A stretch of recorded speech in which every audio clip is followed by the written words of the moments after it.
everybody. Welcome to our webinar today. My name is Bob Stewart.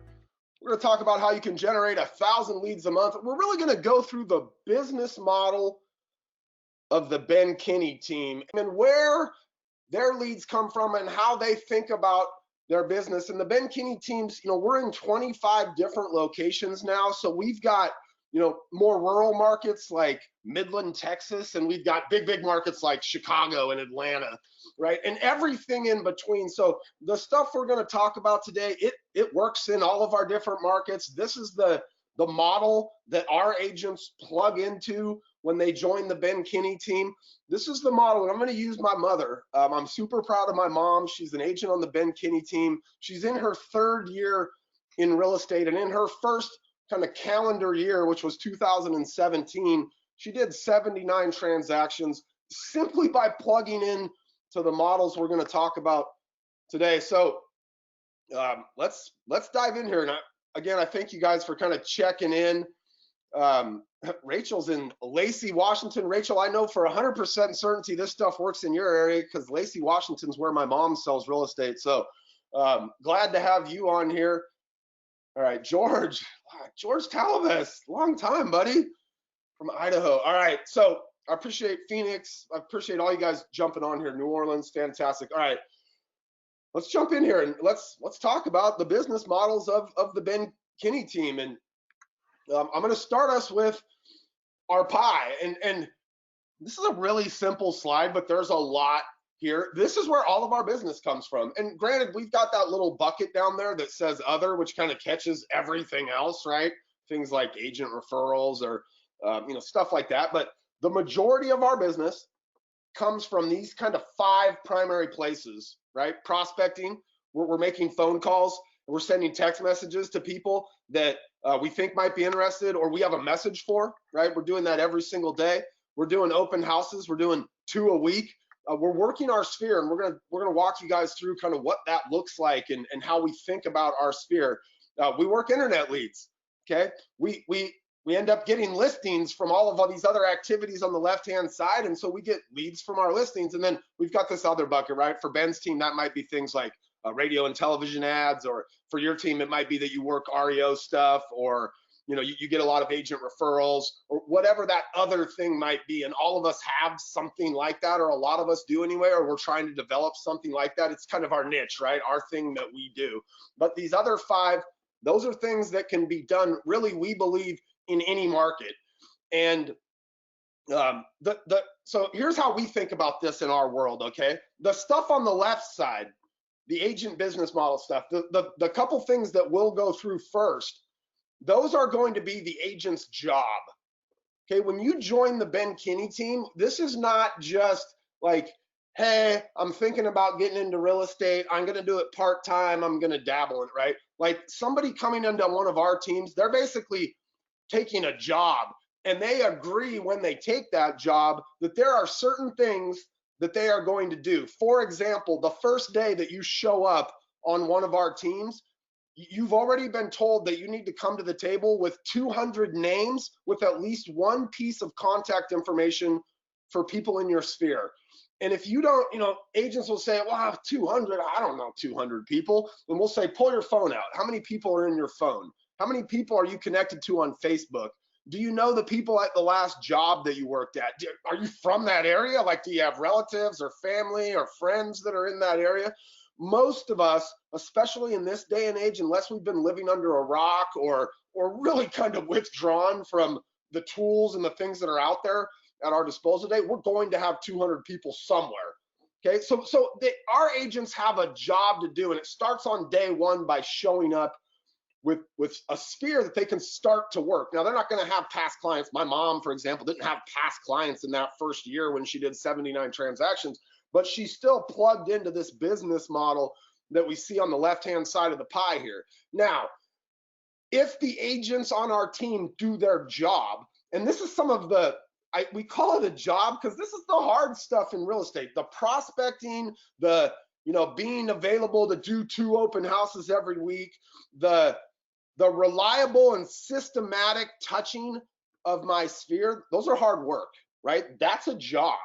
And if they can do those things, if they can demonstrate that they can do those things, they then get the opportunity to participate in our business. And a lot of people get this wrong because they don't have proven systems and models on the agent model side, right? They don't have a proven and a repeatable and reliable way to work your sphere, or a proven, repeatable, reliable way for an agent to do an open house and get some success out of that, or to do prospecting. If they don't have those things in play, a lot of times you're enticing people to come to your business to participate in the bonus stuff, right? To get internet leads or to work leads from your listings because you have too many leads from your listings. But the reality is those are kind of the cherry on top of the business.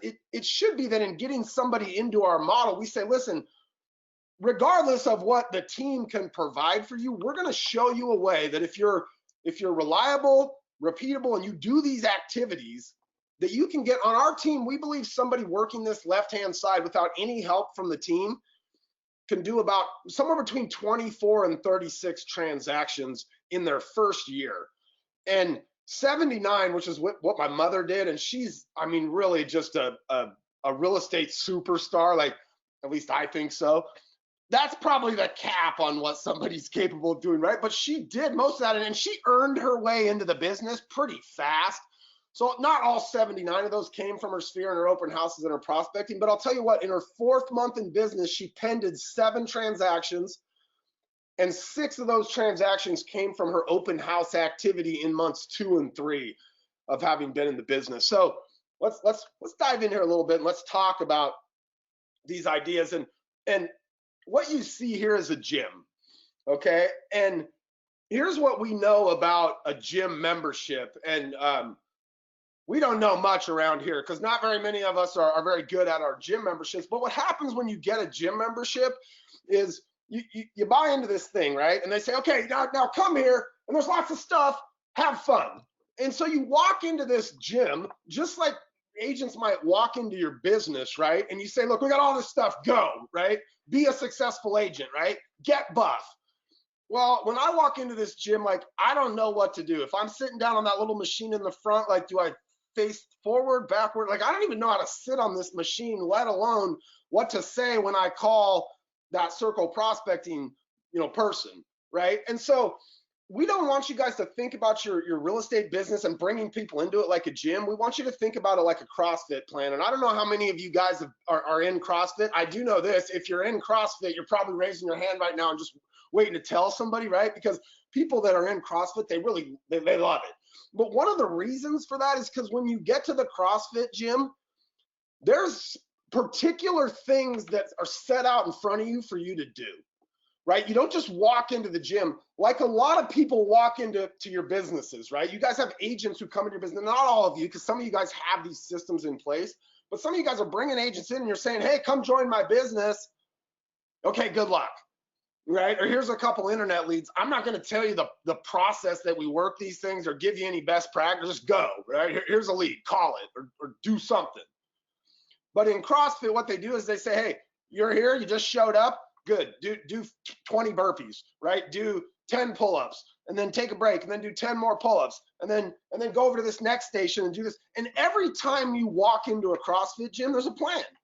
And we know exactly what's expected of us, and we know at the end of the day what's a win, right? And I got lots of friends that do CrossFit, and they're always posting like their workout from that day, because they consider that a win because they walked into the gym, right? They walked into our business. We said, what's a win today? Well, a win is I got 150 prospecting dials in and I set an appointment, right? So we're setting standards and expectations, and people know what those are. So we want you to treat your business like a CrossFit gym, not just like a regular gym, because what happens at a regular gym, we all just look around and we don't really know what the heck we're doing, okay?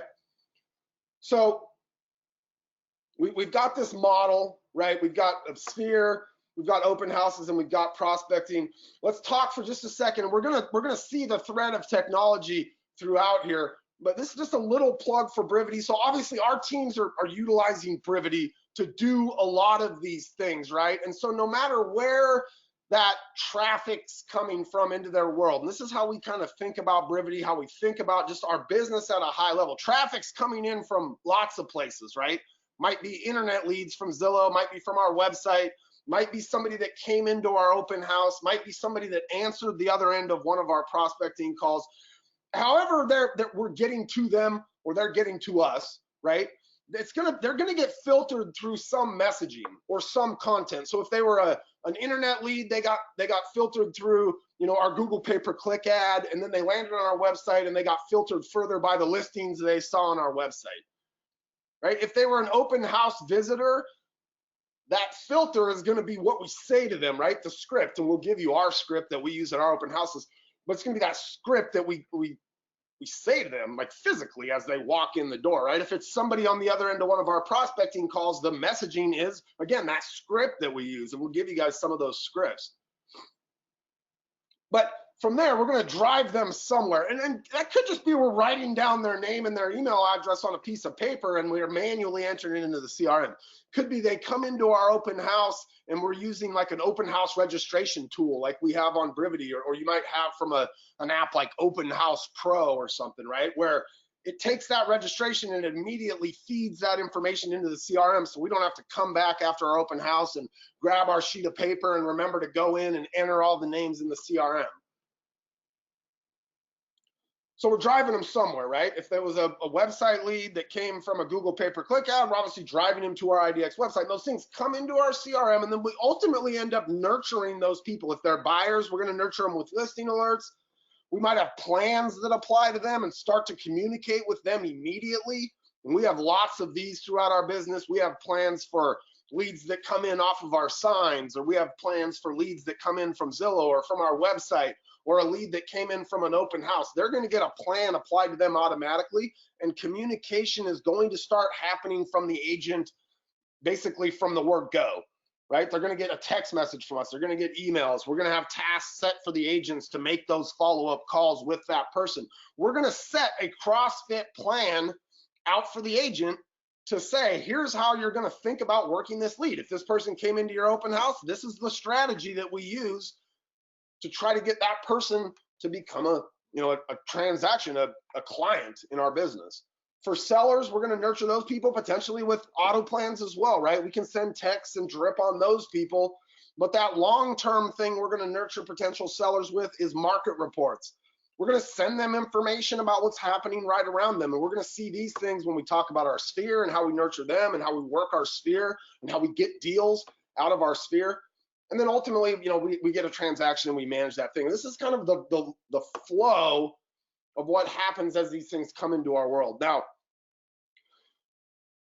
on Brivity, on a lot of the systems, you don't have to be a Brivity user. You could absolutely be using somebody like a Boomtown or a Conversions or a Commissions Inc. or a Conversion or a Follow-Up Boss, right? A lot of these systems do something like this, which is they say, where are my leads coming from? Doesn't matter. I can get them into my CRM. They can either immediately be fed in there because they're a product of my CRM, like a website that feeds to my CRM. Maybe I've got Zillow leads and I can set up an API, which is how Brivity works, right? Or I've got leads at realtor.com and we can parse them in, right? But we can get all your leads into one place.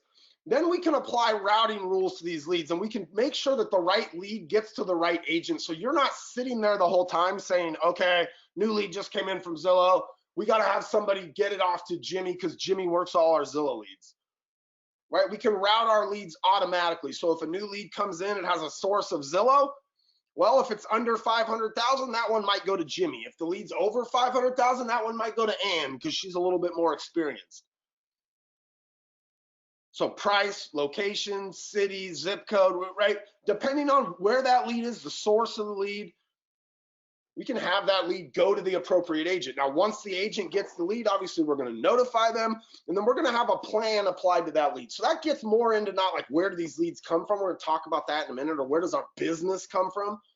This is how do we deal with that stuff once it gets in there, right? If we've hosted an open house, how do we get that open house lead to funnel to the proper agent in the CRM, right? Get a plan applied to it. So like our open house plans, for example, just give you a little tickler here. we have an automated text message that goes out 2 hours after they came into our open house. So they registered on our open house application when they came in the door, and I'll give you the script we use to get them to do that. But once they do that, a plan gets applied to that lead. And automatically 2 hours later, we don't want it to go out 5 minutes later. Like on our website leads, we might send the first text 3 minutes after they registered. Hey, just saw that you registered on our website.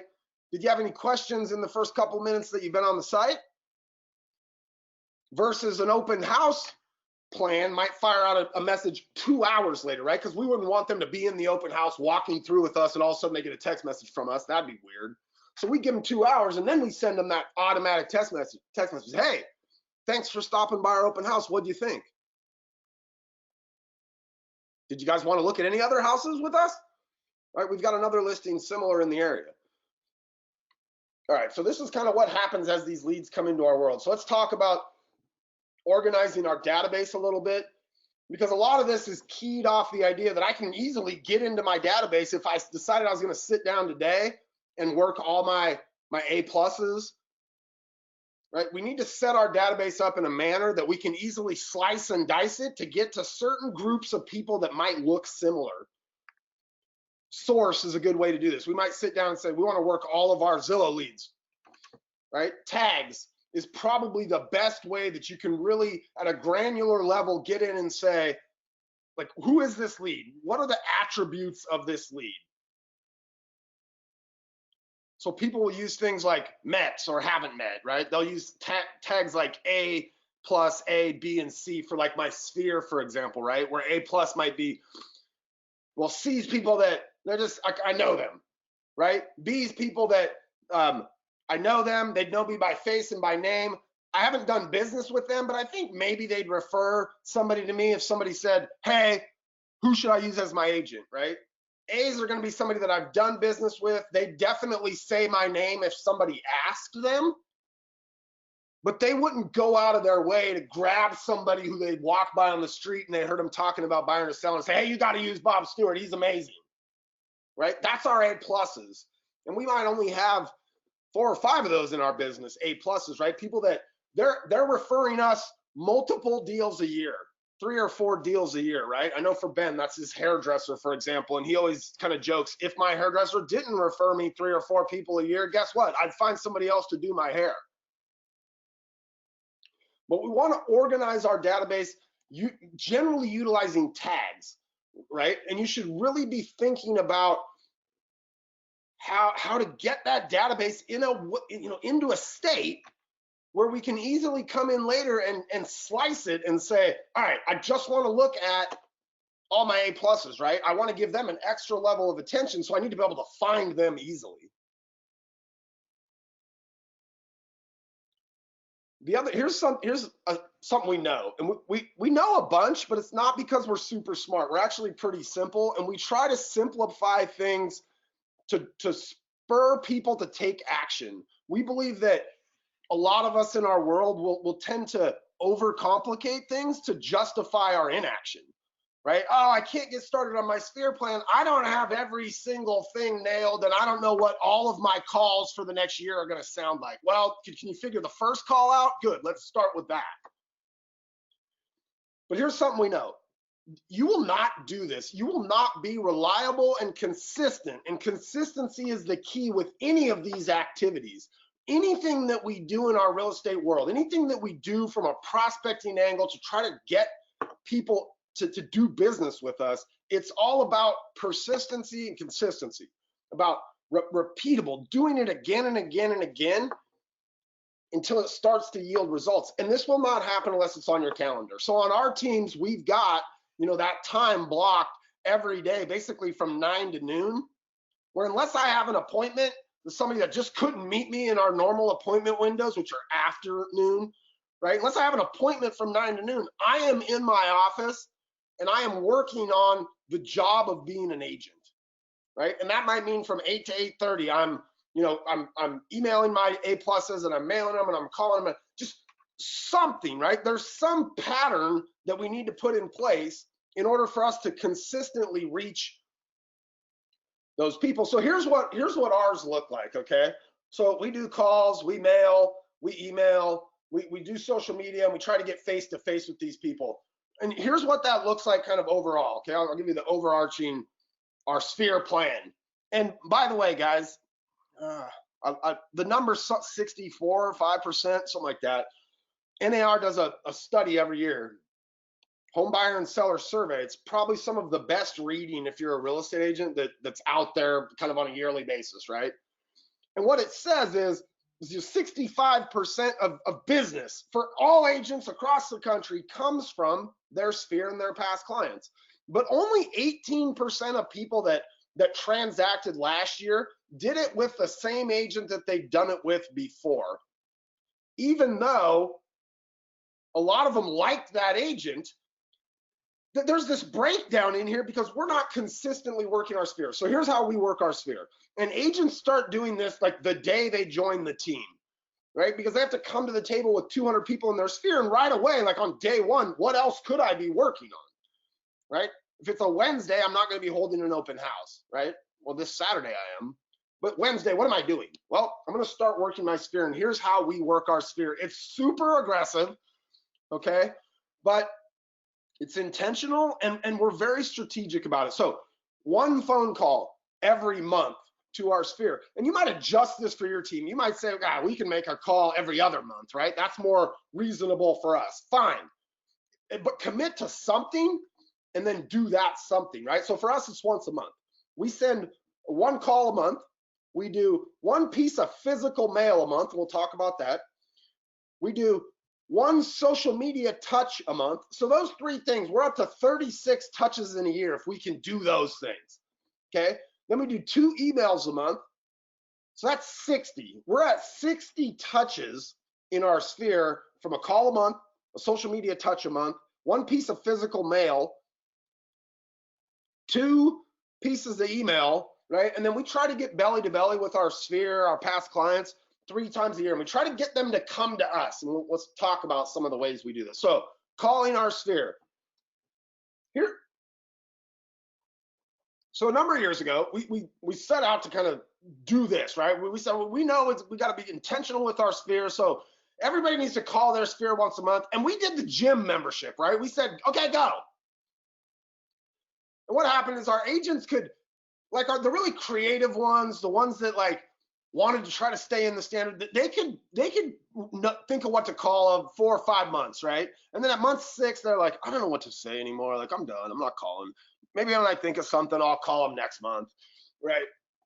So what we started doing is we started getting together as a group, right? In each of our locations, we get together as a group and we say, what is this month's sphere call going to be? So for example, in January, everybody on our teams in all of our organizations and locations should have, I don't know if they did, but they should have, right? This was the script that we kind of put out there for them. It was the planning your year script. And heck, you could do this in April, right? Hey, I'm planning the rest of my year. Hey, this is Ben Kinney. How you doing? Listen, I'm giving you a call today because I'm planning the rest of my year and I'm trying to get a hunting trip scheduled. You guys know that I love hunting. And so I'm calling all of my best clients today just to make sure or to see, do you guys have any real estate plans for the rest of the year? Because I want to make sure that I don't schedule my vacation around a time when you guys have something that you might want to do and need my help with. No? Fantastic. Do you guys have any friends or family that you can think of that might be needing my help later this year that you might have referred to me? No? Okay, good. We'll check in with you next month. And that's the script, right? And so all of our teams and all of our agents, we practice that script, scripts and dialogues from 8:30 to 9 every morning in the month of January, and then we get ready, and then we're ready to make that call to our sphere. So the agents didn't have to think in January, what am I going to say when I call my sphere? This was a major transformation for us. It empowered our agents to feel like they could call with something of value. So February, what did we do? Well, we do open house events, and we'll talk about that in a minute when we get to open houses. We turn our open houses into an event, something like, and we'll do this a couple times a year, 4 times a year, right? Where the entire month, all of our open houses are dedicated to a coat drive. So when we make our calls to our sphere that month, it might sound something like this. Hey, this is Gail Smith. Listen, I'm giving you a call today because I wanted to invite you guys to one of our open houses this month. because we're doing coat drives. And so our goal is to put coats on the backs of people in our community that can't afford to stay warm this time of year. We want to help out. And so we're just calling you. If you want to stop by one of our open houses, we'll shoot you a list of where they're at this weekend. And if you can't make it, but you have something you'd like to donate, you can drop it by the office, or you can just let me know and I'll swing by your house and pick it up. And that's what everybody said in February. So March comes along. What are we going to do? Well, we would do, some of our teams did like an Easter egg or an Easter bunny photo shoot, right? Another event, another thing kind of geared towards one of those other elements, which is working our sphere and getting them to come to us, right? But the calls that month in March were, hey, just wanted to invite you guys on April 12th. We're having the Easter bunny. Bring the kids down. We can get photos. There's going to be snacks and games, right? Free pictures with the Easter bunny. It'll be amazing. Oh, you guys don't have kids? That's right. Shoot. Invite Jimmy's brother, Jack. Don't they have kids? But that's our call, right? And, you know, once a quarter, maybe 3 times a year, it will be a business-focused call. And the team will, you know, it might be something like in Bellingham. I know recently they did a call around the idea that inventory is limited in Bellingham. So they called their sphere and their past clients and said, listen, guys, this has been, I'm giving you guys a call this month because our inventory in Bellingham is ridiculously low, like at historic low numbers. We're just looking for anybody who might be thinking about selling, because we got a whole bunch of buyers that can't find listings. Like, are you guys thinking about selling, or do you know anybody that's mentioned it? But that gives our agents, again, that CrossFit plan of what to say, right? We're not leaving it to them to try, like, we're not leaving their success to chance. So we call our sphere, we do it once a month, and we strategize around what that call is going to sound like, and then we practice it in scripts and dialogues. We have this belief in our business. We don't practice on our clients or our prospects, right? We practice on each other, and then we deliver to our clients and our prospects. So then we mail our sphere, right? We do it once a month. This is actually handled kind of by the team, right? Agents themselves aren't responsible for doing these things once a month, although agents may sit down and say, I'm going to write 10, you know, personal handwritten letters or note cards or postcards each month. But generally this mailing is done at a you know, a team level, and it's things like just listed postcards, just solds, right? Invites to events that we might have going on. I know sometimes if we see somebody in the community that like does discounts, right? Or we get a you know, something in our own mail that says, hey, get 20% off at Jim's, you know, framing. We'll go to Jim and say, hey, Jim, can we offer 20% to our database for a discount at Jim's framing? And so we'll actually have these kind of personalized discounts that we deliver to our sphere and our past clients from local merchants. But it's just once a month where we got something, right? And again, we're planning these things out a couple months in advance, so we always kind of know, right? Like January might be a just sold. Doesn't matter which one, we're going to sell something in January, right? February might be an invite to our April Easter egg or Easter bunny photo shoot, right? March might be whatever it is, but we've got this all planned out. All right, emailing your sphere. So we used to not follow what we've got. We used to send a newsletter every month, and they're really hard to write because if we have big databases on some of our teams, like in Bellingham, Ben's team, that's a 180,000 person database or something just ridiculous and crazy, right? What are we going to email to 180,000 people that like applies to all of them? I would nothing. There's literally nothing. Like I guess you could email them a changing the clocks email or a happy Easter email. I guess that would apply to everybody, maybe. But what we found is when we did these big kind of newsletters, right, people unsubscribed. And when they unsubscribed, it prevented us from delivering real content, real valuable content to them, right? Things like a market report to show them what's selling around their house. That's more valuable information than change the clocks, right? Our clocks change automatically now, folks. I hate to tell you this. Except for I have one in my house. It's hanging on my wall. But other than that, like my car changes, my phone changes. I don't need to know that. So, and then we would do a one-to-one email, right? We would try to find an article that might apply to them, right? Oh, hey, there's an article about youth soccer in Bellingham. Let's send that to these 5 families that we know that have kids playing youth soccer, right? But it's really hard to just month over month find content like that, create your newsletter. So we just said scrap all that. Today, we send market reports right here on the right-hand side of the screen. That's what we send. We send them every 2 weeks, and we send them to all of our sphere and our past clients. They tell them what's selling around them, or even if they're a renter, we'll show them just the market happening around them. Like if you'd like to buy in this area that you rent now, like here's kind of what's going on. But if you own there, here's definitely what's going on, right? Here's what's currently active around you. Here's what's currently pending around you. And here's what's sold around you. Here's what we think about these market reports as they relate to your sphere and your past clients. You can just nod your head. I can't see you, but nod your head. Why not every week on the market reports, Brian? You could send them every week. We have that option. Here's why we don't send them every week. We send them every 2 weeks. There's a couple reasons for that. One, we just wanted to replace our email activity from our Sphere and Gear plan, which said we were going to email them twice a month. So we said, we'll do it every 2 weeks. It ends up being 26 times instead of 24 in the year. So we go from 63 to 65. What software handles your market reports? Brivity. Brivity has a market report tool. So this is a market report out of Brivity, the one you see on the right there. But here's what happens. How many of you guys are married? Like, you don't have to say yes, just shake your head. Yeah, there's a lot of you, right? We've got hundreds and hundreds of people on the call. Like, a lot of you guys are married, you have a significant other, whatever. Would you send that person on a speed dating event? I have an amazing wife. I outkicked my coverage by like 2x, right? Like, she's awesome. And the reality is, if I sent her on a speed dating event, she would find somebody better looking than me, bigger muscles than me, right? Richer than me, tanner than me. Like, she would just find somebody better than me, right? She got to meet 50 guys. So one of them's going to be better than me. So I would never send my wife on a speed dating event, right? I don't think any of you guys would either.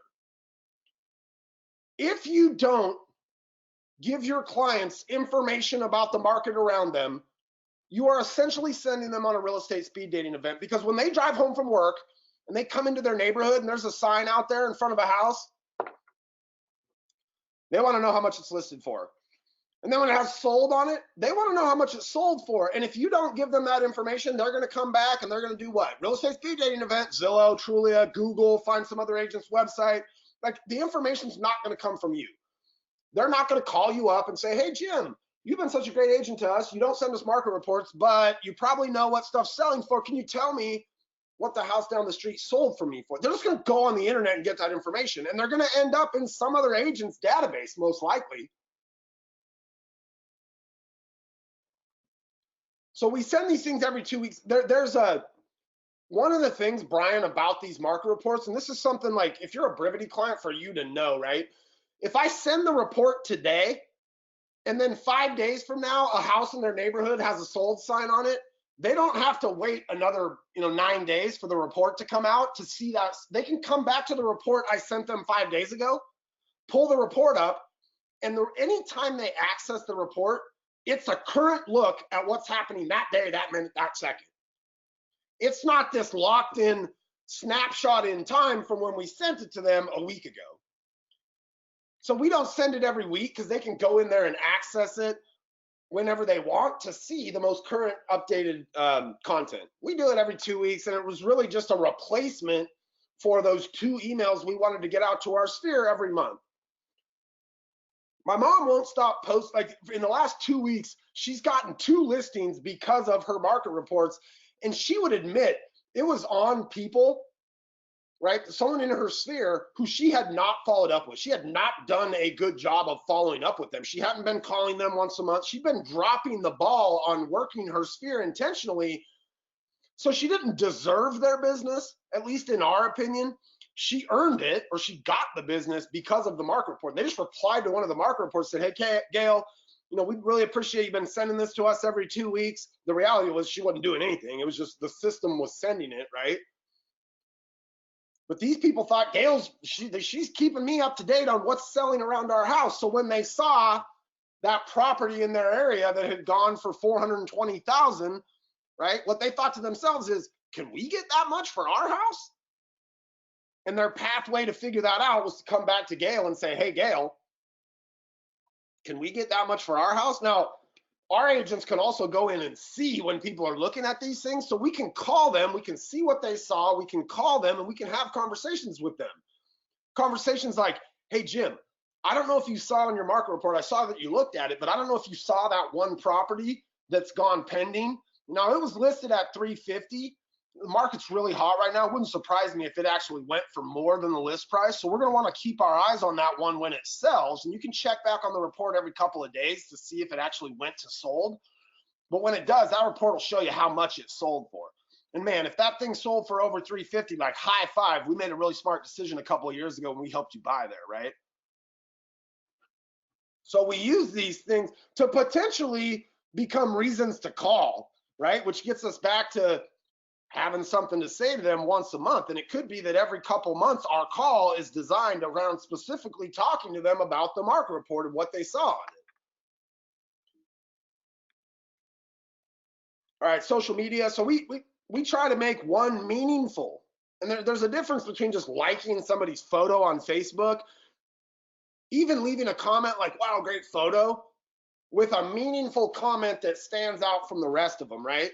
So if somebody posted a picture because they just got their hair cut, I'm not going to say, wow, your hair looks great. I'm going to say, holy cow, blonde hair on you looks amazing. Like, I like your brunette hair, but the summertime's really for blondes to have a lot of fun. Like, whatever, right? I'm going to say something just kind of stands out. And we try to do that around this idea of Ford, right? Family, occupation, recreation, and dreams. We're always looking to kind of connect with one of those things, right? So if the pictures of Jimmy playing soccer, I'm going to leave a meaningful comment designed around family, right? Man, Jimmy's getting so big. I can't believe he's playing soccer now. Aaron and I would love to get out one of these weekends and catch one of his games, right? Maybe you guys could send us his schedule. That's a little bit more personal, and it stands out from all the other comments they might have got more than just, wow, Jimmy's big.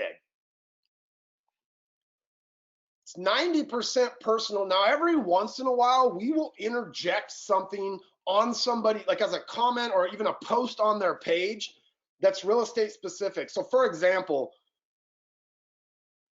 if I had a client who, they bought a house with me a couple of years ago, but the whole time they were driving around, the wife kept saying, man, I just really wish that we could afford to be on the water. Like the next time I saw an affordable place on the water, I might drop it on their page and say, Mary, I was thinking about you guys. I came across this listing. I know you're probably not thinking about moving anytime soon, but when we were, helping you guys find your house, you kept talking about an affordable place on the water. And so when I saw this listing come on the market yesterday, I thought of you guys. Mary might not be in a position to buy it, but maybe one of her friends will see that and go, holy cow, that's a place on the water close to Mary. We want to live by Mary. So we just, every once in a while, right? Most of the time, these social media touches are around Ford, family, occupation, recreation, and dreams, right? We're touching on those elements of the things they share. But every once in a while, we may share something with them that's more business focused, right? We have investors, people that are thinking about buying their first rental home. We might go on there and say, Jim, you guys were talking, 6 months ago about maybe investing in your first rental property. Here's a place that just went on yesterday. It's a really great deal, right? All right, and then face-to-face. So we get them to come to us willingly through events, meetings, right? We might invite them to coffee or something like that. So we do like a food truck rally in Bellingham, right? We might do, we might sponsor the farmer's market, right? When we get out in the community and do events, we're always using those as opportunities to call our sphere and invite them to come participate in our events. Sometimes that's our open houses, right? Sometimes that's the food truck rally, or it might be that we're at a farmer's market and we'd love people to swing by and check out the awesome farmer's market, but also stop by and say hi to us, right? We're just trying to get face-to-face with our people a minimum of 3 times a year. For our A-plus clients, that's, a nice steak dinner, right? For our A's, that might be meet them at Starbucks, right? For our B's, that might be just invite them to come to our open house and see us and drop some canned goods off or drop some school supplies off if it's August. So we're always utilizing different kind of aspects of our business, right? Our open houses, for example, to be things that we can gear calls around, to be things that we can invite people to be things that we can mail out about. right? These things all work kind of hand in hand. So we went through some of the scripts that we use, right? Some of those call scripts that we use on the Ben Kinney team. Let's move on to open houses. So one of the things that we've created a little bit of a system around our open houses. So there's certain things that an admin needs to do, right? Market those open houses in certain places. Make sure Zillow has the open house information. Make sure that, like, you know, things that can be done from somebody sitting at their computer get done. And some of those might be applied to the agent, right? But in Brivity, we can create a plan that says, all right, it's our open house. We're going to have an open house on this listing this weekend. Apply that plan. And these 6 things that need to get done, they get assigned to Christina because she's the marketing person.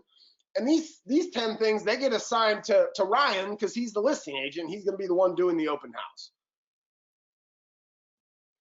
We always go overboard with our signs. Like if you came to an open house that was hosted by one of our agents, you'd think we had 5 open houses, right? Because we don't have 2 or 3 signs out, we've got 10.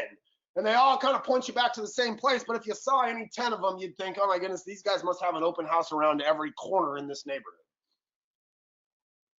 We leverage our sphere. So we make those calls back to our sphere to invite them to come to our open house because we turn them into events.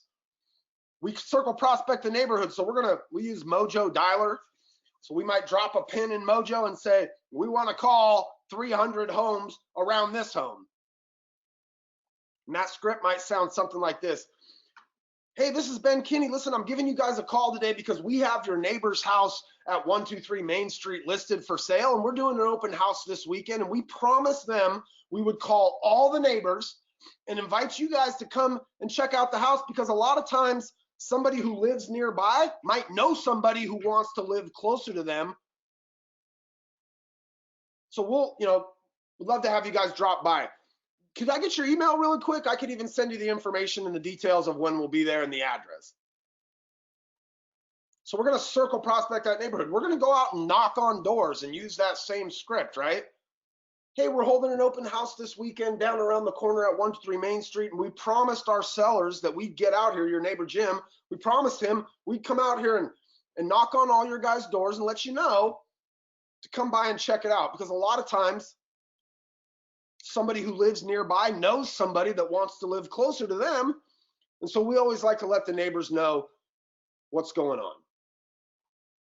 So we prospect heavily around that neighborhood to try to drive people to them. Obviously, we market them online, right? We make sure all the portals, our website, right? We're putting these things on Facebook. We're running ads to them on Facebook, right? We're sharing them, obviously.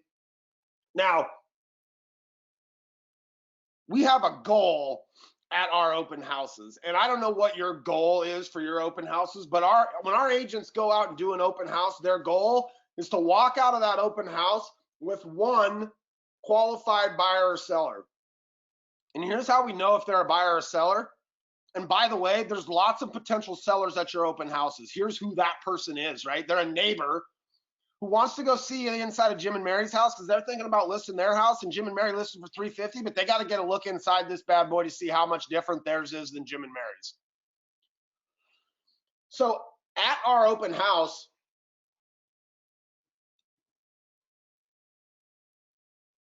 we will use this script, okay? Whenever somebody walks in the door, we're gonna say, hey, thanks for coming into our open house. My name's Gail from Keller Williams. I appreciate you stopping by. Listen, people normally come to our open house for 1 of 2 reasons. Either they're a buyer, and they're trying to find that perfect property, or there's somebody thinking about maybe selling, and they're here to see what their own home might be worth in comparison to the open house. Which one are you?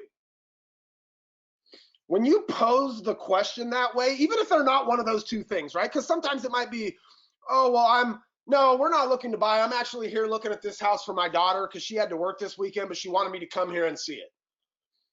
But when you pose the question that way, they're going to answer, right? They're either going to say, oh, yeah, we're a buyer, right? Or, yeah, we actually live in the neighborhood and we were thinking about selling, or we just want to know what our house was worth, right? Or they'll say, well, I'm neither one of those things. I'm actually the mom of a lady or a gal who's thinking about buying, right?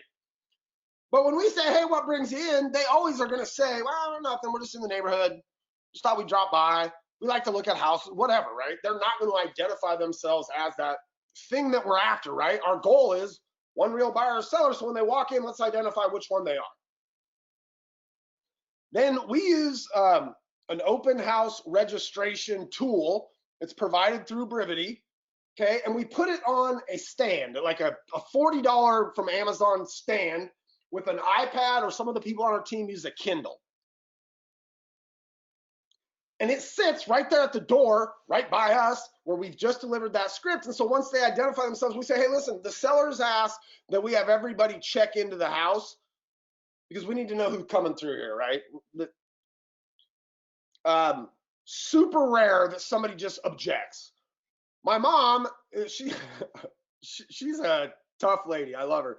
She's actually turned somebody away from coming in because they refuse to sign in. And she just say, listen, I can't have just anybody walking through this house. We got valuables in here. Like, the sellers want to know who's coming through. They can fill it out and put in bogus information, right? But they have to fill that form out. So so on our team, we say, look, if you do 2 open houses every week, right, that will get you into production. And we have this concept on our team of being in production. And what that means is that an agent has 2 pending deals 2 months in a row. Once I pen 2 deals 2 months in a row, I'm into production as an agent. I have a little bit more freedom over how I run my business until I get into production. Or if I fall out of production, I have to come back to the team's way of doing business, which is I have to make 150 prospecting calls every day, Monday through Friday. Not contacts, just calls. And those can also be text messages. We don't require that they just make phone calls. They could make text message contacts too. We believe those are just as effective. In fact, in lead conversion, we're finding those might be even more effective in getting them to communicate with us from the start, right? We're never going to sell somebody a house unless we talk to them on the phone, or land them as a real client unless we talk to them on the phone. But we can definitely get those conversations opened with text messaging, and we do a lot of that. But we got to make those 150 a day. We got to do 2 open houses every week, and we got to continue to work our sphere on the plan. And if we do that, that will get us into production. And a lot of times for a lot of agents, that'll get me way past being into production. I'll end up pending, like my mom did, 7 deals in January of 2018. Now, the reason is because she put in a lot of work. So in December of 2016, my mother did 26 open houses. 26. We told her, if you do 2 every week, that's going to lead you to 2 pendings. She said, I don't want 2 pendings. I want 8 pendings. So I'm going to do 4 times as many open houses as you tell me to do. And she didn't quite get to 4X. She got to about 3X. 26 open houses instead of 8, right? If she was doing 2 every week. But she got 3 times the results. Like, the results she got in January were almost like directly proportional to the increase in the number of open houses that she did. She put in 3 times the work. Holy cow, she got 3 times the results. Now, she failed in her open houses. She did 26, but her goal is to get 1 new buyer or seller. She only got 17 new buyers and sellers out of those 26 open houses. Here's why open houses for us are like, they're just a fundamental part of our business. And a lot of agents say, I hate open houses. You never sell the house. 1 person comes through. We don't care. If 1 person comes through and they're a real buyer or seller, win. High five, right? That was a success. Now, we put in a lot of activity up front to make sure that more than 1 person comes through to increase our odds of finding that 1 real buyer or seller. But that's all we need is 1. If 25 people come through, we don't get that person, that was a fail. We use something on our open houses called the wood sell list. And what our wood sell list is, it's a spreadsheet in Google that we've kind of laid over a map, where we just enter in people and addresses of folks that we've talked to in the past that have said, yeah, if the timing was right and the offer was right, we'd consider selling our house. We always ask that question of every potential seller prospect in our world. So if they came to one of our valuation sites and we got a seller lead from them, and we call them and talk to them and they say, listen, we're not looking to sell right now. We literally just wanted to know what our houses were so we could put it on our network spreadsheet, right? We say, that's awesome. We'll get you a value. But listen, we have buyers all the time. And I know you guys aren't looking to sell right now or thinking about it even. But would you mind in the future, if we come across somebody who's looking for a house in your area, could we just give you a call and see if the timing's right for you and if the price might be right, that you guys might consider selling to one of our buyers? And all the time they go, yeah, sure. I mean, if the price was right, yeah, we'd consider selling. So we just put them on our list, and every once in a while we call these people on our wood sell list when we have a real buyer looking in like Geneva that we see here and kind of out on Lake Whatcom. We'll call those 3 people and say, hey, we got a buyer right now. They're going to be in town this weekend. They're looking in Geneva. I know the last time I talked to you guys, you weren't ready to sell, and you may not be ready now. But if this person was willing to offer a price that you guys would consider taking, like, would you be willing to potentially let us show this? And they'd say, well, what price? And we said, we don't know. We need to come and take a look at your place to see what we'd be comfortable like having a buyer make an offer at. Right? So we use this wood sell list. What we do when we go to these open houses, we will print that wood sell list out and we'll keep it in a little binder. So when people come in and because a lot of times, you say I'm a buyer or seller, and they say, oh, we're a buyer, and they'll say, oh, but we already have an agent. And I'll say, oh, that's fantastic. And I'll have that book open and I'll say, oh, well, I'm not going to be able to share the wood sell list with you, and I'll shut the book. And they'll say, wait, what's wood sell list? What do you mean? And I'll say, well, this is a list that we give to our clients of homes in Bellingham here that we know about where the person has said they might consider selling, but they're not on the market right now. But we only share those with our clients. So why don't you ask your agent if they have a wood sell list? And you'd be, I'm not surprised, but you might be surprised how many people all of a sudden don't have an agent. Oh, well, they've been sending us listings from their website. We haven't actually, because we'll ask the question like, oh, you have an agent, that's fantastic. Have you signed a buyer agency agreement with them? So just this wood sell list is a really powerful tool for us. But the idea is, here's why it's powerful in the long run too, just as a strategy for your business, not necessarily even for your open houses. It's every person we talk to, if they don't want to sell today, right? We're using that script, which is, listen, I understand that you guys don't want to sell today. You're just looking for a value on your home. That's fantastic. We'll get you that. But before I get off the phone with you, I want to ask you a question. Are you okay if in the future, if I had a buyer who was interested in a home in your area and they were willing to offer a price that was a good price for you guys, like you thought, wow, yeah, we'd sell at that price, and the timing was right, can we just call you and see if the timing's right and the price is right? And 9 times out of 10, they go, yeah, you bet, sure. So we've built a pretty big wood sell list. Other people we have on that wood sell list might be expired listings, right? We might have withdrawn listings on there. We might have FSBOs on there, right? We know our market really, really well. So we've got these kind of properties. And listen, we might have 20 people on the wood sell list. We called all 20 of them. None of them want to sell. That's fine. Here's what that does to those 20 people. It starts to I don't know if brainwash is the right word, but it starts to brainwash them to the idea that the Ben Kinney team always has buyers, because we do, right? And we're always calling them even though their house isn't on the market and saying, hey, listen, we got another buyer looking in Geneva. No, not a good time for you guys right now. That's cool. Next time we have a buyer, we'll call you back. We get a lot of come list me calls from our wood sell list, because for the last year, we've called them 6 or 8 times and said we got a buyer, because we did have a buyer in Geneva. Wood sell list, good stuff. We talked about some of the scripts.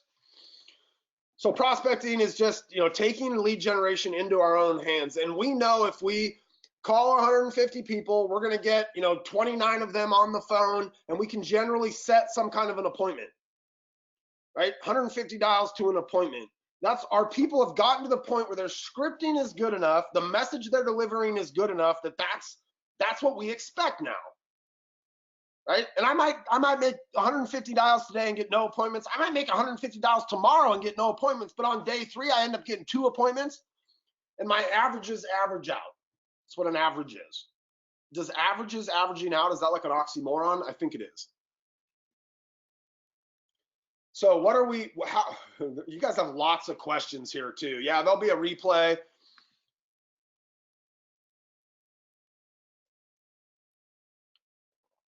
we'll come back and answer. So there's some really great questions in here as well. All right, so what are we kind of stuff are we prospecting on here? So we're doing circle prospecting. Okay, that's going to be prospecting around a new listing that we have. Might be prospecting around an open house that we have.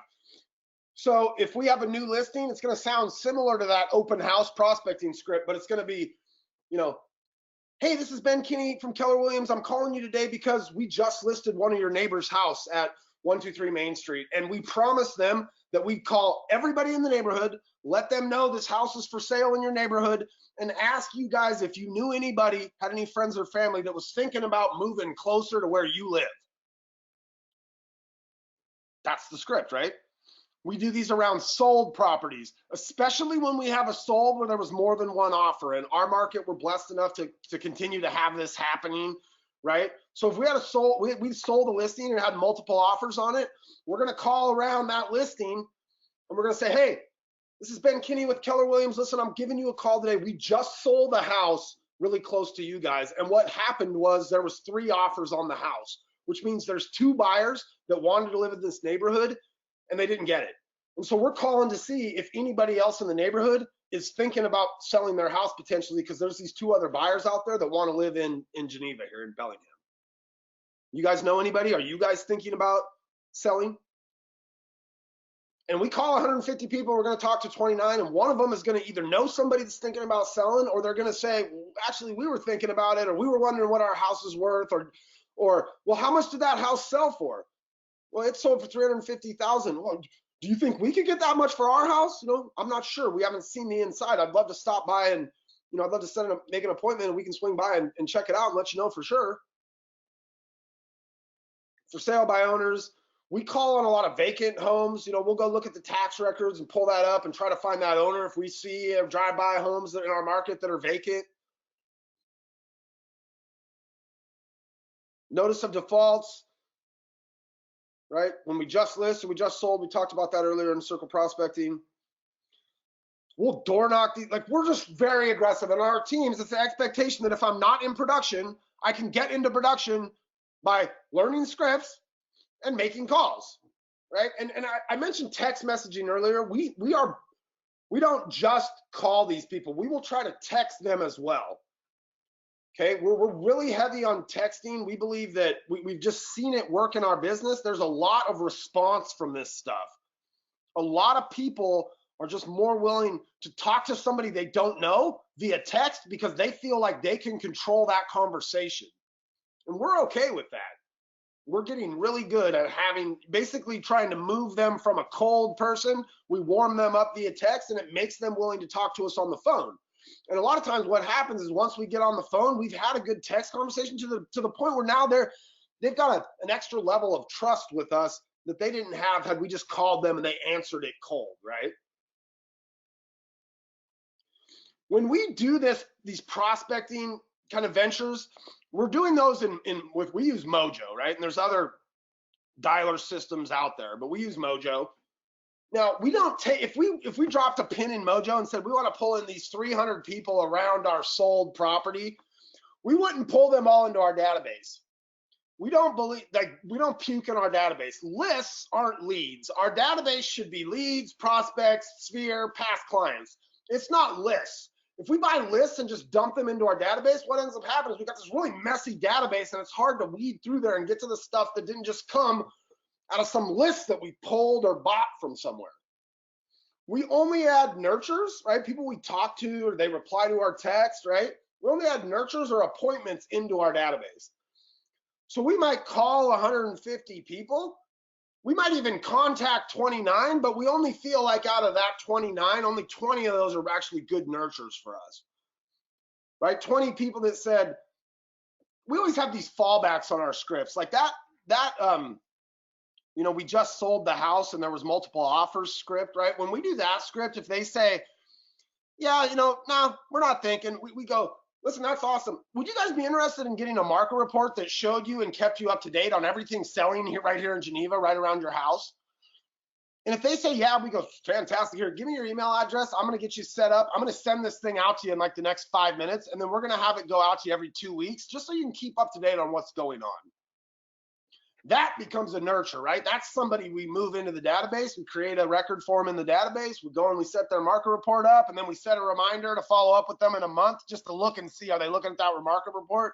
And can we call them and kind of guide them through it and talk to them about what they're seeing on there? All right, so if the agent does their job, they get to participate in our business. And here's how we talked about this map already. Internet leads, right? We can buy these things. We buy them from Zillow, Realtor.com. There's 50 places you guys could buy. There's 100, right? You could get them on your own website, and that might be done through you paying for these things. You could pay for them yourself, right? You could learn Google pay-per-click. You could run your own Facebook ads. None of our teams do this. None of our 25 locations run their own ads, and there's a couple of reasons for that. The first reason is they're not experts in running ads. Brivity has some experts, and so and Boomtown has experts, right? We all have experts in generating these internet leads for you, because all those guys do, like Grant Gould is the guy that runs our lead team. They just sit in an office all day long. He's got 3 screens, and he's got 2 other people that have 3 screens, and all they do is just tweak these campaigns and make them better and eliminate negative keywords, and they're just always tweaking on these things. And I think as an agent, like unless your job, like unless you've kind of leveraged away everything except marketing, right? In that scenario, you could probably educate yourself to the level that you could maybe call yourself an expert in marketing. But the reality is most of you guys should be leveraging out this thing, right?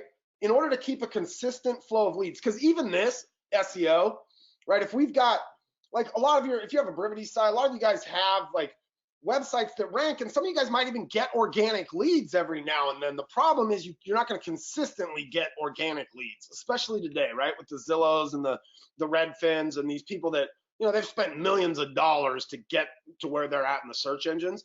We can sneak in there every now and then and get an inconsistent flow of leads. Paid advertising allows us to get a consistent flow, right? A more consistent flow, so that we've got those pieces in our business that once agents demonstrate they can do their job, we can invite them into our business. Now, we don't invite them into that portion of our business till they demonstrate they can do their job, really for one primary purpose. Internet leads are friggin' hard.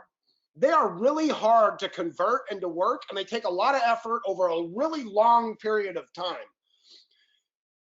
Open house leads are easier. That person who comes into an open house is further down the funnel than somebody that goes on Google and Google's homes for sale in Bellingham.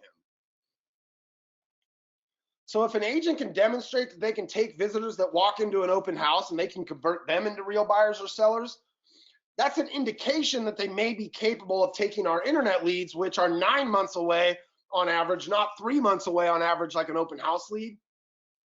And they could probably work that person over a long period. Demonstrating that they can work their sphere over a long period consistently is more proof that they can work these internet leads over a long period consistently. So they get invited into that portion of our business because they demonstrate they can do their job. It's a really, really important concept. I see way too often when I do trainings with Brivity customers, I see them giving their agents all these leads, and I ask questions like, well, are your agents working their sphere? And they go, oh, yeah, we work our sphere, but we don't really have a system to do it. Or, yeah, we do open houses. We maybe do one a month, or every once in a while we'll do one. Right? But we don't have a system. We don't consistently do these things. And the reason we don't have consistency in most of our business is we don't do the efforts consistently. The only way to get consistent with your internet leads, and I hate to say it, is to pay for them, right? To have somebody driving, to have an expert out there driving these things for you. We'll do another call here all about internet lead conversion, because the scripts around this, we use a similar script sometimes. That people come for one of 2 reasons. People come to our open house for 1 of 2 reasons. Either they're a buyer or they're a seller. We use that script on our internet leads sometimes as well. Hey, Jim, thanks for coming to our website today. Listen, people come to our website for one of two reasons. They're a buyer looking to find a perfect property for themselves, or there's somebody thinking about selling, and so they're online investigating what other stuff is selling for to figure out what their own home is worth. Which one are you? Are you a buyer, or are you somebody thinking about selling? I'll give you a real quick internet. This is one of my favorite things we've started doing this year with internet lead, or last year, I guess, with internet lead conversion. We use these auto plans that fire a 3-step text series on the first day.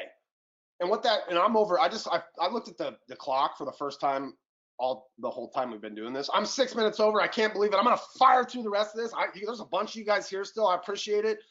Here's our text series. Okay. When an internet lead comes in, it could come from Zillow, our website, wherever. 3 minutes later, a text message goes out to that lead automatically, comes from the agent who the lead got assigned to by the lead routing. The text message says, it addresses the query directly. So if it came from Zillow, it'd say, hey, we saw that you were looking at a property on Zillow. Did you have any specific questions about that property I can answer right now? 5 minutes later, a text message goes out that says, did you want to set up a tour of the property that you inquired about, or any other property you saw on Zillow? And then 7 minutes later, a text message goes out that says, hey, this is Jimmy, right? I hope I don't have the wrong phone number. If they reply to the first one, 2 and 3 don't go out. If they reply to the second one, 3 doesn't go out. But if they don't reply, that third text message, we use it as guilt. It's just guilt. Hey, you didn't reply to my first message. You were on Zillow. I do have the right number, right? We get a ton of responses from that. Responses like, sorry, I'm at work. I can't talk right now, but can you call me later? Right? Or they'll just answer one of the first 2 questions, right? And then we've got other, this plan is just, the series continues. On the 3rd day, there's another text. On the 5th day, there's a text. There's tasks for the agents to call along the way, tasks to set up a listing alert based on the property they looked at. At the very end, the last thing we send to every one of our leads, gets a ton of response as well, is a text message. And this is on day like 14 or 12, right? It's way out there. It's the end of our 10 days of paying. We send a text that says, I love texting you. You hate replying. Period, or exclamation point. And then it says, I just wanted to let you know I'm going to continue to follow up until you tell me to stop, or we're able to earn your business. Because we're going to keep following up. A month from now, we're going to call them again. A month after that, a month after that, a month after that, till they buy or they die or they tell us to stop. And so in our last kind of automated text message, we just say, I love texting, you hate replying, which a bunch of times gets like LOLs from them, or yeah, I've totally been ignoring you for the last 2 weeks. Sorry, we're just not ready yet, or whatever, right? But we want them to tell us to stop, because we don't really want to follow up with this lead that's been non-responsive on 12 communication attempts for another year before they finally reply. We'd assume they just say, no, just stop. Or they say, haha, yeah, I've totally been ignoring you, and here's why. Seller leads. So we've got these valuation pages inside of Brivity. They allow you to go out and generate seller leads. We believe these are some of the best seller leads you can get. A lot of times these are, you be the first person to know this person was even thinking about what their house might be worth, because they're thinking about selling. We use these things though inside of our own sphere, for example. So we might have a mailer that we send to our sphere and our past clients, once a year, that just says, hey, you bought or sold with us in the past, see what your house is worth today, go to boughtwithbeninthepast.com. Right? And they go there, and our sphere can kind of raise their hand in our database and say, I want to know what my house is worth. Right? We definitely do these for leads. Right? If we get buyer leads that come in, one of the series in our text or in our campaigns that goes out will say, hey, a lot of people that are thinking about buying have a house to sell as well. Do you? If you do, we can tell you what it's worth if you head over here and put in the address. And we give them a link to our valuation site. 60% of your buyer leads own something, and most of those people are going to sell it before they buy their next thing, right? So we're always taking advantage of our buyer leads to try to say, hey, do you have something to sell? Give us your address. We can run seller lead campaigns for you guys. We can do buyer leads. We can do seller leads. We're going to nurture these people with listing alerts, right, for our buyers, market reports, which we talked about earlier, for our sellers, for our sphere, right? We're not going to send them to a real estate speed dating event. And then we get leads for our listings. We get leads from our listings utilizing a texting service that's part of the Brivity platform. We call it Quickly, KWKLY. What it does is it gives consumers a chance to text a keyword to a short code, and then we get their cell phone number and they get the information about the property that's listed. We use these short codes on Zillow and Trulia and Realtor.com with a message that says to contact the listing agent directly or schedule a private tour, text Ben Kinney to 59559. So we have Brivity users that are leveraging their listings, utilizing their text code out on the portals, and people that are landing on that listing on the portal, because last time they landed on a listing on the portal and they filled out the form, they ended up with some agent that wasn't the buyer's or the listing agent. They'll read that and they'll go, yeah, I want to contact the listing agent. They'll text Ben Kinney to 59559. Now, we put these on our properties, on our signs as well. We have our phone number there still. So we get leads from our listings where people call, but we get more leads from our listings where people text in to get the information about the property. When we do that, guess what happens? Lead goes into the CRM, auto plan gets applied, text message goes out 3 minutes later, and it says, hey, I saw you texted about one of our listings. Did you get all the information that you needed, or did you still have specific questions about that property? 5 minutes later, a text goes out that says, hey, did you want to set up a tour of the inside of that home? And 7 minutes later, a text goes out that says, hey, I hope I don't have the wrong number. You did text about one of our properties earlier. Now, with Quickly, it's 100% certainty that I have the right number, because when they texted, we captured their number. We still use that guilt text to elicit a response. You're going to get leads from your listings no matter what you do. It's almost impossible, right? Because they're going to go out to Zillow and Realtor, and you're going to get leads coming back that way. And people are going to come to your open houses, so you're going to get leads that way, assuming you hold them open. You're going to have a text call to capture sign out there, right? So people can get information that way. We're going to get leads from our listings. We want to make sure in our CRM we've got pathways to get those leads out to our agents so the communication can start happening on those leads right away. So our business can continue to run even as your people are out there doing the job of being an agent, right? Taking people to buy and sell, negotiating transactions, moving deals from listed to closed. Right? We need systems in place in the background to kind of help these things to move along. We've got lots of other lead sources. We do, these are things that when you're not at scale like we are, these things are a little bit harder, right? Like you might not have an ISA if you have a team of 4, right? But you can do classes and events. We do a lot of first-time homebuyer classes, and a lot of times we'll work those into the way we work our leads, right? And when you have a big database with a lot of old leads, that's a good kind of hook to go into some of those leads that are, let's say, 9 months old, which on average would be the people that right now are thinking about buying. As somebody that started thinking about buying 9 months ago, we'll go through and have call nights where we just invite those people to first-time homebuyer events, right? And a lot of times, there was a slide earlier I skipped over that talked about leveraging our affiliates. So a lot of times we do a first-time homebuyer class. We're going to have a loan officer come in and split the cost with us and split the presentation with us. All right. We'll skip why leads don't get converted. We're way past. If you guys want to get a demo of Brivity, you can text Brivity to 59559, or you can just go to Brivity.com and check it out. Do you have a second for sale sign for solds? I'll actually show you. Yeah, the slide demo here was maybe not the best representation of what we do for our solds. I'll show you what the sign actually looks like, and it's always a little scary when you come into your own Facebook page in front of an audience of a couple hundred people, because you never know what your people are going to post on Facebook, right? So it's scary, but let's come in here really quick and hopefully get exactly to where we want to go. When I come into this Brivity Masterminds group and I go and I look up Quickly, there's a sign example right here. Our teams have moved to this style of sign. So essentially you have your listing sign, and then apart from that, you have your text writer call to action. And those, I think that's like an 18 by 24 standalone stake in the ground sign, Sarah, that we use, and it sits next to our sign. There's some psychology behind separating those two calls to action and having the phone number on one sign and the text call to action on another sign. There's some psychology that leads to better results when we separate those two things out. So that's what we do. There is a recording of this, guys, so we'll make sure everybody who came in late, we'll make sure you get the recording. So, and there's a million questions here, and I'll stay for a while to answer questions. So if you have to go, totally understand. But let's go back and answer some questions. So, Kadrea says, I missed, how does it automatically get assigned when they look at a property? So what happens here, let me come back up to this little picture here, but what happens is when a lead comes in, oh, that's not the picture, where it's this one.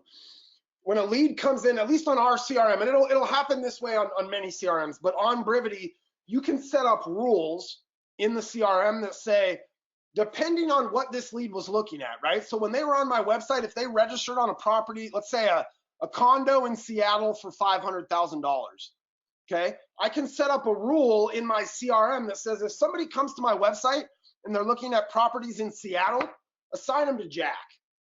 Right? If they're looking at properties in Bellevue, assign them to Mary. Or we could say if they're looking at properties in Seattle at 500,000 or higher, assign them to Mary. If they're looking at properties in Seattle of 500,000 or of 499 and lower, assign them to Jack. Right? So we can set these rules up that say when a lead comes from somewhere, right, based on where it came from, what they were looking at, the price range, the city, the zip code. We could even do time of day. So we could say all the leads that come into our world Monday between 8 a.m. and 5 p.m. Those go to, Joe, right? Between 5 p.m. and the next morning, Tuesday morning, they go to Mary. So your CRM is going to allow or many CRMs will allow you to do this. It says, would you show the master flow chart again? Yeah, so this is kind of a look at Brivity, right? This is our flow chart. So we offer IDX websites, seller websites, the text capture, which is quickly. There's an open house app, right? CRM, it's got listing alerts and market reports, even as a CMA tool. And it's got this whole transaction management, listing management system. Somebody made the comment, you guys are brilliant. Josh, let me just address that for a second. We're actually not that smart. We did sell 2,342 homes last year, which I think was #1 in Keller Williams and #3 nationally. But we didn't do it because we're smarter than anybody. All we are is supremely dedicated to our systems and our models. And the reason is because Ben heard John Maxwell say one time that systems make the ordinary extraordinary. We're really ordinary. We just have systems that we adhere to. We put those systems into the hands of our people. We train them on those systems so that they know what script to say. They know what's expected of how to convert a lead. They know what we do when we host an open house, right? We train them on these systems so that they can, because they're just ordinary too, right? My mom's not ordinary, she's above ordinary. But most of the people in our world, we're just ordinary. We just know that systems are gonna make us extraordinary and we adhere to our systems. James says, are you confident in always being able to stay ahead of Keller Williams' future tech? Here's what I would say about that, James. I think they're going to build some stuff that we're not going to have, and we're going to build some stuff that they're not going to have. And if they ever completely catch us, we're out of business, right? So we'll put our confidence in I put my confidence in Ben Kinney. I know what we have on our roadmap. I know where they're at. I think they're going to build something really amazing, and I think Brivity is going to be a really great complement to that. And Ben and Gary have been working together on this. Ben's been a part of a lot of the discussions around what they're building. So we're excited for them to build something cool that we can complement, and we're going to continue to build cool stuff. And yeah, I'm pretty confident that we can continue to have enough value that our people continue to need and want Brivity. I hope Keller Williams makes something amazing and lots of people can utilize it. We want them to be able to continue to utilize Brivity because it complements or enhances their experience on the Keller Williams product. How do we get this presentation in a PowerPoint? I'll tell you what, I'll put the PowerPoint with the recording. So when you guys get the recording sent out to you, either tomorrow or the next day, I'll make sure that the slides are included. Do you leave messages on voicemail or yeah, we'll leave messages on voicemail. But a lot of times if we leave a message on a voicemail, we'll try to text if it's a cell phone as well. But we will leave voice messages and then we'll just call them again, right? Like a voice message isn't a reason for us to not call them again. Although some of our agents won't leave a voice message the first time they call or the second time they call because they will actually call people 3 times in a row. It's really, really hard for people to ignore. a third call. And if people answer the phone, like literally like call, voicemail, hang up, call back, voicemail, hang up, call back, you'll be shocked at how many people answer the third time. And so some of our more cavalier agents, right, the agents that they don't care, like if they didn't call the third time, they didn't talk to them, like it's better that they just did and they got mad at them. Every third person gets mad. Who cares? That means I got 2 people that didn't get mad that answered the third call. So they'll leave a voicemail in that third call though. Some of our ISAs they're like hardcore 3-time callers, and you'd think that more people would answer the phone and be pissed, but they diffuse them immediately. Hey, I'm sorry I called that third time, but listen, we saw you just registered on the website, and so we just really wanted to get a hold of you because we know that a lot of times when people register on our website, they have questions. And so we wanted to make sure that we got those questions answered. And when you start with an apology, it diffuses, 9 out of 10 folks. Auto text is inside of Brivity. Yes, Brian, it's part of our auto plans inside of Brivity.